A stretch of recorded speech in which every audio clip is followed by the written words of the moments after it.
aqui ainda é o mesmo exemplo das células atrofiadas, só que num corante específico para células aeróbicas e anaeróbicas. Pode passar? Aqui ainda, a divisão é chamado de split na histologia.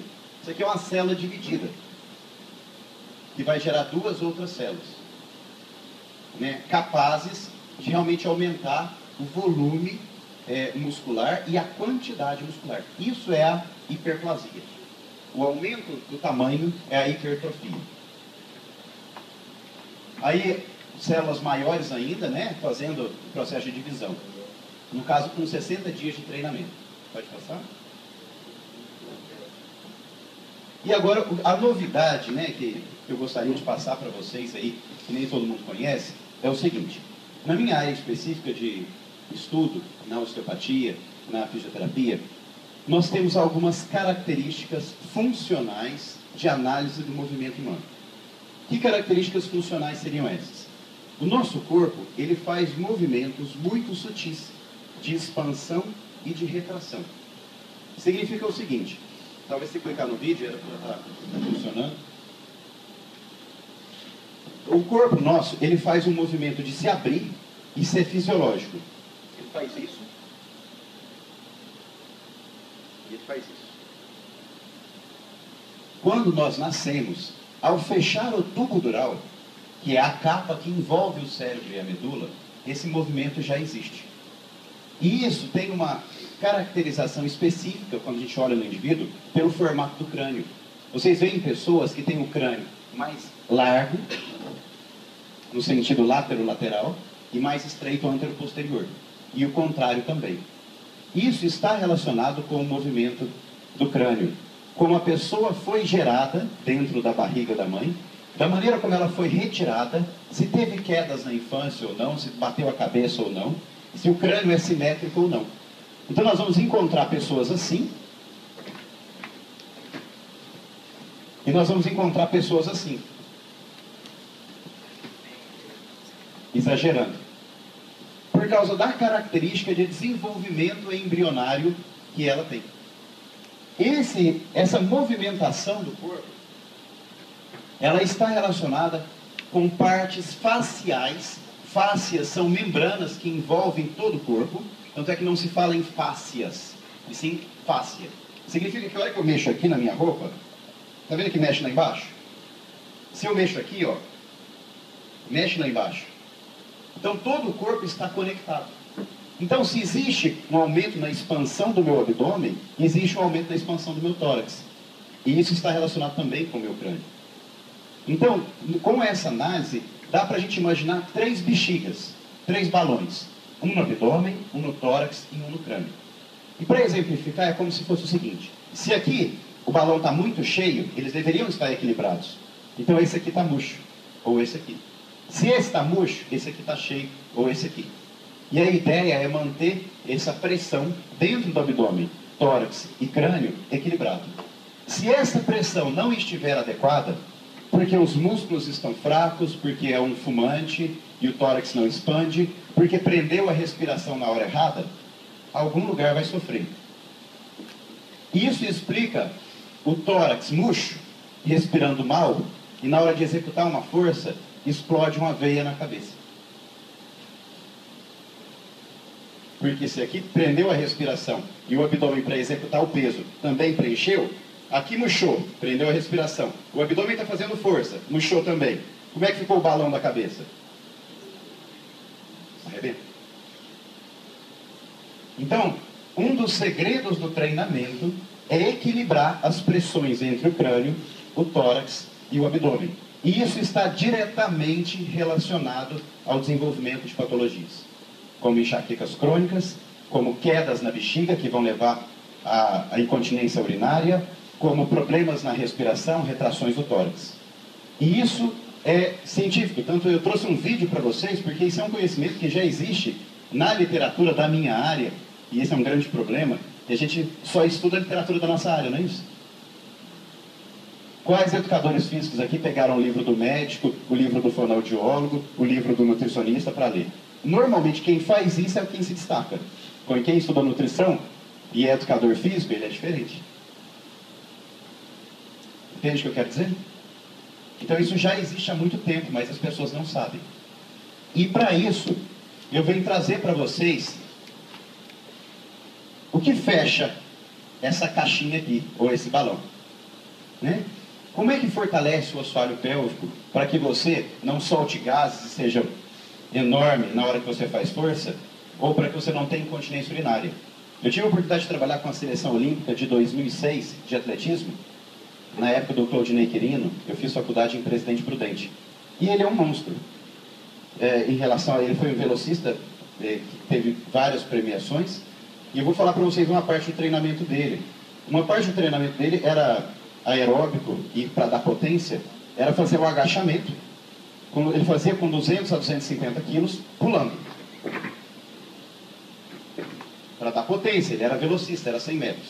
Outra parte do treinamento dele era feito com cordas no peito, sem rodas, ele pegar cordas no peito amarradas no Fusca, sem rodas, e ele ia empurrar esse Fusca montanha acima. Porque era o movimento que ele precisava treinar para ser velocista.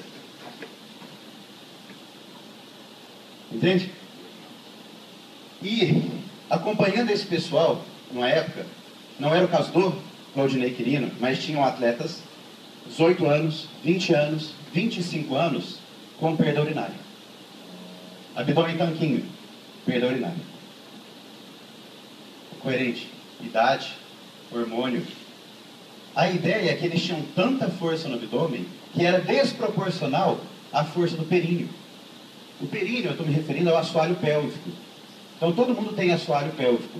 Não é só o períneo no sentido de vagina, né? Na parte sexual. Todo mundo tem o assoalho pélvico. Então, se eu tenho mais força no meu abdômen do que no meu assoalho pélvico, eu fico com a caixa sem fundo. A hora que eu espremo a minha caixa sem fundo aqui, vaza aqui. Se vaza aqui, eu vou ter tensões puxando o meu abdômen e a minha coluna, e eu vou ter hernia de disco. As minhas vértebras não vão ficar bem posicionadas. A minha bexiga vai cair. O meu útero vai cair. Eu posso começar a ter lesões vasculares e nervosas em função de ter força demais no abdômen e não ter sido treinado o assoalho pélvico. Então isso é muito conhecido. Isso aqui são triângulos funcionais. Existem músculos que separam a pressão da cabeça, do tórax e do abdômen. Os músculos, por exemplo, pélvico-trocantéricos, os glúteos, que vão do bumbum até a região do trocânter, do fêmur, participam disso. O músculo diafragma, propriamente dito, o músculo psoas, as costelas. Então isso depende de um certo treinamento. E aí eu gostaria de enfatizar a importância da postura e da respiração no treinamento. Se todo o corpo é conectado, vamos fazer um teste para demonstrar e não só para falar. Sentem de um jeito ereto, de preferência sem encostar atrás. Tentem colocar os pés no chão, se for adequado, der tamanho para todo mundo aí. E solta os braços. Abre e fecha a boca. Sente os dentes tocarem. O correto seria vocês sentirem direita, esquerda e na frente por igual. Tá? Se ninguém tiver com nenhum problema na ATM, na articulação da mastigação. Agora, roda a cabeça, né? Faz uma rotação para o lado. E abre e fecha novamente. O correto seria tocar um lado primeiro que o outro. Faz para o outro lado. Notaram a diferença? Deveria notar. Mas vamos fazer mais um teste. Reto, orelha no ombro. Abre e fecha a boca. E o que toca um lado primeiro? Se tiver certo, tudo certo com você, isso vai acontecer. Para o outro lado. Abre e fecha a boca. Percebeu que toca um lado primeiro que o outro? Isso significa que, se você está malhando o peitoral e está conversando com alguém de lado, abrindo e fechando a boca e com o pescoço todo torcido, é óbvio que o seu peitoral não vai se desenvolver de um lado igual ao outro. Se você está malhando o bíceps, enquanto você malha o bíceps, você está conversando e olhando para o lado ou para cá, você está treinando uma assimetria muscular. É claro que o seu corpo entende isso. Você acha que o corpo entende só aquilo que você manda. Ele tem um comando inconsciente. E isso é a necessidade de olhar no espelho, de respirar e de treinar adequadamente. Ok? Vou fazer mais um teste para vocês agora, para mostrar a relação do movimento do pescoço, então, com o punho. Eu vi que alguns ficaram aí assustados de ver que a mandíbula tem relação aí com o treinamento. Então, vamos fazer mais um teste, só para brincar, para vocês verem a relação do corpo. Mantenha a mesma postura, por favor. Isso. E olha para o lado o máximo que você consegue. Sem mexer o tronco. Tronco reto, só o pescoço. Marca o ponto lá atrás, o máximo que você conseguiu olhar. De um lado e do outro. Marcou um ponto mais para trás que você conseguiu adotar? Faz assim, ó, no canto do olho. Para ir. Marcou o ponto? Ok, façam assim agora.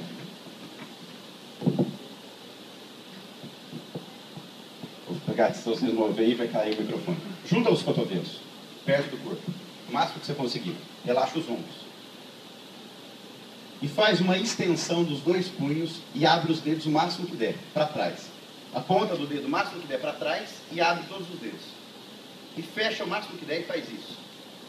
10 vezes. 1, 2, só estou contando em cima, hein? 3, 4, 5, 6, 7, 8, 9, 10. Vê quando você consegue olhar para trás. Aumentou a amplitude? Viraram corujas? Então, uala, foi um milagre. Quase mágico, não é isso? Pois é, agora eu vou explicar para vocês que ninguém alongou o pescoço. Alguém alongou o pescoço para ter melhorado a amplitude de movimento? Não, mas vocês alongaram os nervos que saem do pescoço e vão para o braço. Todos os nervos que vão para a mão saem do pescoço. Quando você mobiliza esse nervo, os nervos também se alongam. As artérias também se alongam. E eu trabalho com isso. No meu trabalho, eu alongo nervos e artérias, não músculos. Eu alongo vísceras e ligamentos viscerais. Eu alongo membranas dentro do crânio. E isso tem como fazer. Então, eu estou dizendo isso para vocês para mostrar que o corpo está todo conectado. Ninguém mexeu no pescoço. Por que melhorou a rotação? Certo? Vai aí uma questão para pensar. Podem reproduzir com os outros colegas. Genial. Vamos lá. Na sequência, eu queria mostrar para vocês isso. Ó. Os diafragmas, que são chamados as secções transversais do corpo, onde tem essas faces, é onde passa nervos vasos sanguíneos. Vamos pegar o músculo diafragma? Ele tem 3 buracos. O hiato esofágico, gastroesofágico, ou seja, o esôfago passa pelo músculo diafragma. A artéria aorta, que se transforma em aorta abdominal, e a veia cava inferior, que vai passar. Se esse músculo está tenso, eu vou ter, obrigatoriamente, tensões no meu esôfago, na quantidade de sangue que sai do coração e vai para a parte de baixo, e vou ter dificuldade no retorno de sangue, que vem do membro inferior para o coração. Então eu preciso ter uma boa amplitude de respiração, para que esse local funcione bem. E vamos pensar no períneo. Todo mundo concorda comigo que vai sangue para os pés. Por onde vai esse sangue? Coração, a artéria aorta, a aorta abdominal, artérias ilíacas, transformando em femorais. A artéria são os vasos sanguíneos que saem do coração em direção ao restante do corpo. Na mesma sequência, aquela que volta do restante do corpo, da periferia do corpo para o coração, é chamada de veia. Então as veias voltam e elas têm que passar pela virilha para voltar para o coração. Se eu tenho uma tensão no meu assoalho pélvico, a bexiga está caída, o útero está caído, eu tenho uma fraqueza, vocês acham que pela gravidade alguma coisa está em pé? Está o intestino, está o útero, está a bexiga, tudo mais para baixo do que deveria. Espremendo o retorno de sangue que deveria vir das pernas. Então dá varizes. Se for só de um lado, porque a pessoa tem uma escoliose, ela tem varizes assimétricas, então só incha um tornozelo. Só estoura vasinhos de um lado. Entende? Esse é um exemplo de músculos. Por que a gente fica às vezes impressionado com o braço, né? A gente está vendo, né? Esse aqui a gente não está vendo, né? Olha como a gente é estético, né? Tem músculos ali. No caso da mulher, tem 3 aberturas da uretra, que sai a urina, da vagina e do ânus, nessa tensão muscular. E justamente por isso, as mulheres desenvolvem mais incontinência urinária e têm mais fraquezas nessa região. Porque se tem 3 buracos, a resistência ali é menor. Além disso, a mulher sofre a pancada, normalmente, da relação sexual. Então as fibras musculares ali também ficam mais frouxas. E ela tem uma gestação que pesa tudo isso e faz sofrer toda a região do assoalho pélvico. Por isso toda mulher, sem exceção, após 2 gestações, depois dos 35 anos, tem que fortalecer o períneo. Tem que fortalecer o assoalho pélvico. Mas como é que a gente faz para fortalecer essa região? Nós temos que lembrar que isso é um conjunto. Cada pedacinho, cada linha dessa é uma fáscia. Então, conforme a gente movimenta o corpo, a gente faz isso, não tem tensão só aqui, tem tensão aqui. Quando a gente faz isso, tem tensão. Quando a gente faz isso, tem tensão. Agora vamos pensar, alguém aqui passa a maioria do dia sentado? A maioria das pessoas passa a maioria do dia sentado. O que acontece com o períneo, com o assoalho pélvico? Quando você senta, ele fica relaxado. E o que você faz na hora que você inclina o corpo para frente? Você empurra os seus órgãos todos para baixo.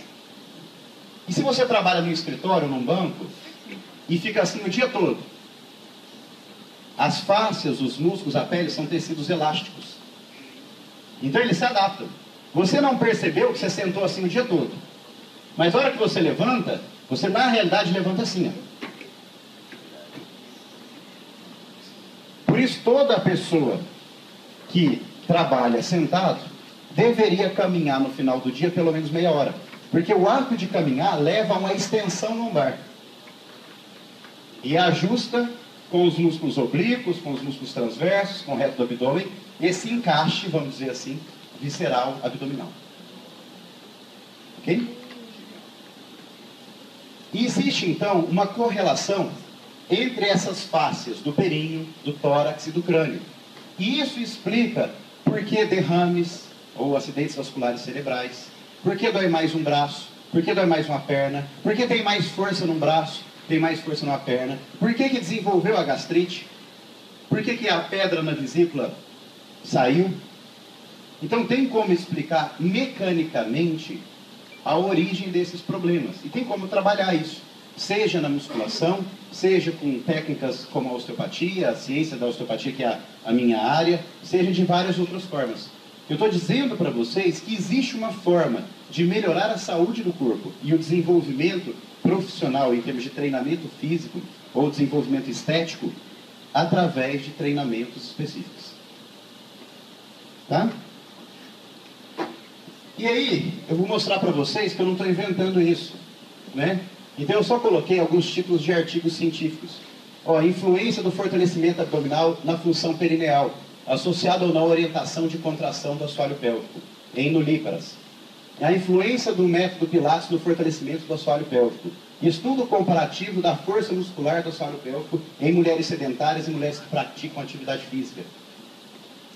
Avaliação do grau de força muscular do períneo em mulheres praticantes de musculação. Estudo comparativo da atividade eletromiográfica dos músculos do assoalho pélvico entre mulheres regularmente ativas e praticantes de musculação. Avaliação pressórica da musculatura do assoalho pélvico de mulheres jovens atletas. Efeitos da prática dos métodos de Pilates e musculação sobre a aptidão física e composição corporal em mulheres. Contribuições da musculação na postura em portadores de escoliose estrutural. Avaliação do efeito de um programa de treinamento de musculação na dor e na funcionalidade da região lombar. Isso aqui está disponível para todo mundo na internet. Eu coloquei lá, musculação, assoalho pélvico, musculação períneo. Peguei os primeiros para mostrar para vocês como isso já existe e, infelizmente, no geral, não é orientado nas academias porque as pessoas desconhecem isso. Agora, como orientar isso nas academias, ou para vocês aqui, para evitar que o seu aluno venha a ter crise de hérnia de disco porque frequentou a sua academia, venha a ter dor ciática porque você passou um treino, ou para vocês mesmos que têm incontinência urinária, ou que têm aí dificuldades até em, de repente, manter a ereção. Vocês sabiam que a ereção tem um sistema hormonal envolvido, tem o desejo envolvido, mas tem músculos. Se algo fica assim, tem músculos que trabalham assim. E aí vai uma dica. Não são os do peito e do braço. Então, para aqueles homens que habitualmente não trabalham glúteos, não trabalham adutores, não trabalham as pernas, né, você está perdendo a possibilidade de melhorar a ereção. Talvez falando assim, pode ser que mude um pouco o comportamento em relação a esses treinamentos. Ok? Bom, aqui é um modelo de treinar. Tá? Então, ó, nós podemos fazer isso. E vamos treinar o quê? Glúteo, não é? Até aqui é treino de glúteo. Como é que faz para contrair o períneo? Você tem que fazer uma força voluntária. Você contrai o ânus. No caso da mulher, a contração principal é vaginal, que vai levar a uma contração do ânus. Então, na execução do treinamento, você deve contrair isso na hora de fazer a força. Como é que faria aqui? Relaxa.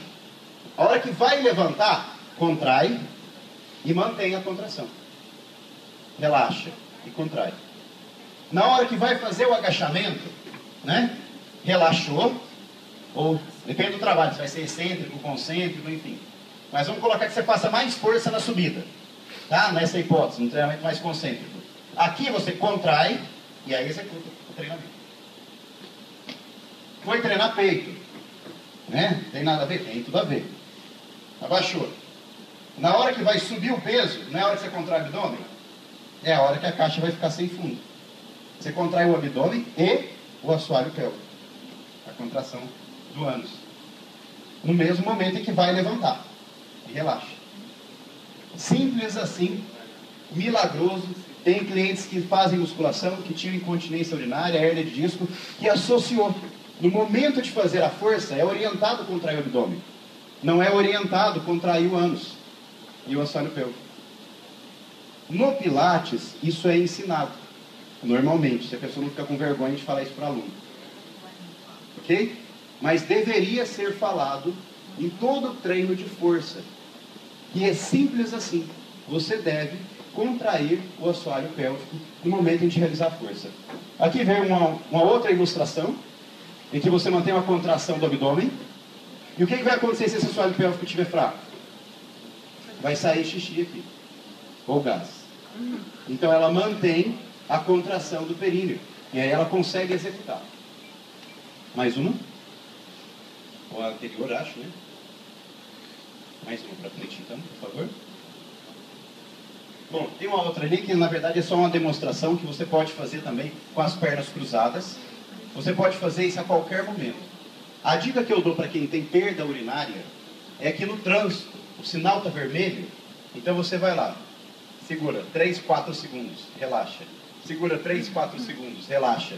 Porque são fibras musculares aeróbicas. Sabe o que significa isso?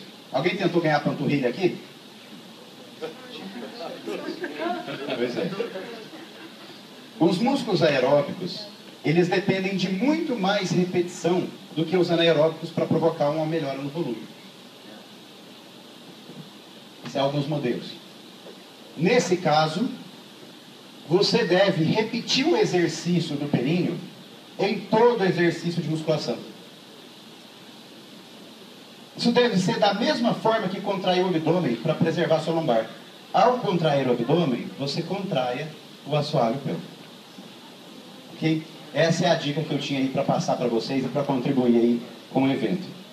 Genial.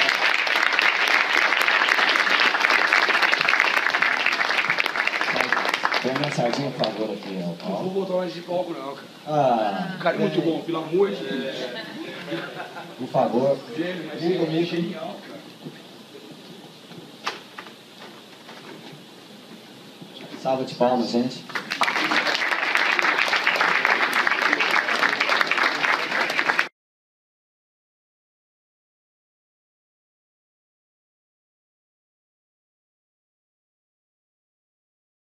Bastante, né?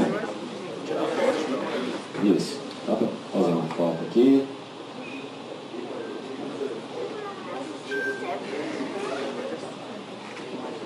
Gente, o Dr. Dean Azevedo veio aqui a meu convite, que eu achei que fosse oportuno para vocês da área da musculação saber sobre esse assunto que ele abordou. Então agora eu vou perguntar para o Fernando Sardinha se foi útil ou não a participação do Dr. Dean Azevedo. E aí a gente vai finalizar, que é com a apresentação do Fernando Sardinha, fotos, casa Ribeirão Preto, casa vocês, talvez vocês estejam com fome, tá? Fernando Sardinha. Primeiro de tudo, eu já falei para ele agora exatamente que é um negócio tão gostoso de explicar, que normalmente você não para pensar, você ser um atleta, você pensa como melhorar a cada dia. Então, diversas vezes, por exemplo, daquele movimento pélvico, na verdade, ontem eu passei com as meninas, né? Que essa ideia minha é sempre tentar buscar um ângulo que normalmente as pessoas fogem, para tirar a linha de conforto. Né? A linha de conforto não é bacana, que é exatamente o que ele falou. Parou no semáforo, a linha de conforto é... Puta que pariu esse semáforo. Essa linha de conforto, para um profissional desse nível, é exatamente a hora que ele tem que entrar com o trabalho dele para mostrar para todo mundo que está fazendo errado. Essa linha de conforto para você, para ele, é inconcebível. Ele não vai tentar nunca falar para vocês, façam o que está fazendo, está certo. Ele vai falar para mim, não, olha, isso aqui vai funcionar melhor para a tua parada no semáforo. Isso é genial, cara. Genial. Você fica parado pensando a quantidade de estudo para ele poder chegar ao ponto de pensar em colocar para vocês uma coisa prática. Fundo da caixa. É demais da conta. Achei simplesmente sensacional. Até pelo fato de você citar caras que eu já estudei muito sobre eles, como Santarém, enfim, a gente tem muitos ídolos, né? Que você estuda para poder melhorar. E agora você acabou de entrar, assim, vou te falar sinceramente, eu acho que eu agreguei mais com a sua visita do que eles agregaram com a minha, tenho certeza absoluta, porque eu fui mais prático com algumas coisas que eles estão acostumados a fazer. E eu garanto que ninguém sentiu o que você fez todo mundo sentir. Eu te agradeço muito. 28 anos de carreira, eu nunca tinha ouvido alguém falar parecido com isso. Sensacional.